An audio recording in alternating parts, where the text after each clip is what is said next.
చవక వెండి KG 50 KG చవక చవక చవక చవక చవక చవక చవక KG బంగారు 50 KG బంగారు 50 కేజీ కేజీ 50 కేజీ 50 రెండు బాబు రండి 24 క్యారెట్ల బంగారం కేజీ 50 కేజీ 50 రెండు బాబు రండి కేజీ 50 రెండు బాబు రండి కేజీ 50 చవక చవక చవక రెండు బాబు రండి కేజీ 50 రెండు బాబు రండి కేజీ 50 రెండు బాబు రండి కేజీ 50 రండి బాబు రండి కేజీ 50 కేజీ 50 కేజీ 50 చవక చవక చవక.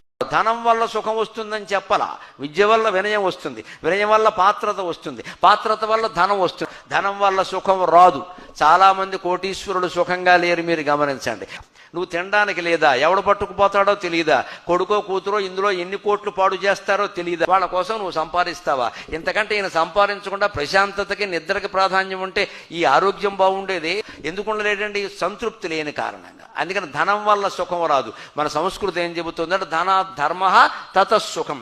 ధనం వల్ల నీ ధర్మాన్ని నువ్వు హాయిగా చేయగలుగుతావు. అందుకని మనం ధనవంతులు అయ్యేది ధర్మం కోసం, కేవలం డబ్బు సంపాదించడానికి కాదు అని తెలుసుకున్న కౌశికుడు ఆయన్ని అడిగాడు, ఇప్పుడు నేను చేయవలసిన పని ఏమిటన్నాడు. నీ చదువు అంతా పక్కనెట్టే, తల్లిదండ్రుల బాధ్యతలు మర్చిపోయావు, నువ్వు దేశాలు తిరుగుతున్నావు పని లేక, ఇంటికి వెళ్ళి వాళ్ళకి సేవ చేసుకో అని చెప్పాడు. తల్లిదండ్రుల కాళ్ళు పట్టుకుని క్షమాపణ చెప్పుకుని కౌశికుడు మహత్తరమైనటువంటి ఉపనిషత్తులు ప్రతిపాదించే స్థితికి ఎదిగాడు.